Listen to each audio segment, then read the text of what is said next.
Tetar Angel is now 4 months old, but she's only met her father a couple of times so far because her dad is Wallon, one of 2 Reuters journalists from Myanmar, sentenced to 7 years in prison.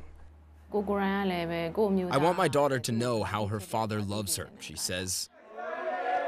Wallon and Jo So-woo, arrested a year ago, were convicted of possessing state secrets in a trial widely regarded as a sham. They have no evidence. I mean, if you actually read the judgment, you'll see what a farce the whole trial was. And they had no intention to harm the state. They were not spies. They are acting as journalists.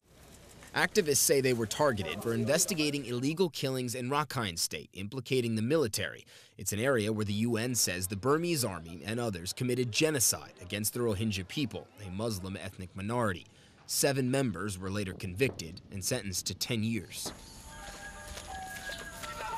CNN visited the village of Indin, which the 2 journalists reported on. Now only the remains of the Rohingya side of town are left. All the houses burned down. But innocent or not, Wallon sits in prison, and his wife, Pani Mon, sits at home. I feel like this is the moment I'm struggling. Pani Mon is stoic. She says she's proud of his defiance and his calls for press freedom, but her daughter's been sick lately, and talking about the hospital trip, she cracks.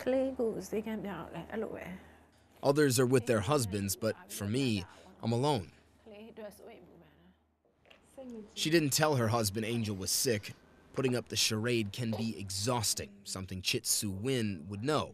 Her husband, Jo So-woo, is the other journalist in prison. I really want to tell him about my feelings, but I can't, she says. I just try to smile all the time.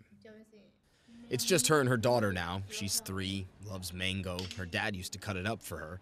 When she saw him in court during the trial, she'd tinker with his handcuffs. She used to use her fingers as a key to try and unlock the handcuffs. Myanmar's civilian leader, Aung San Suu Kyi, has defended the pair's conviction. The UN and rights groups have called for their release. Both have lodged an appeal, while their families keep hope and focus on what's good. Motin Waizan is a happy kid. She gave me some toy food. And baby Angel, Wallon's daughter, is a joy, even if she doesn't sleep enough. Her mom hopes that one day soon, after a nap like this one, her dad will be there when she wakes up. Matt Rivers, CNN, Yangon, Myanmar.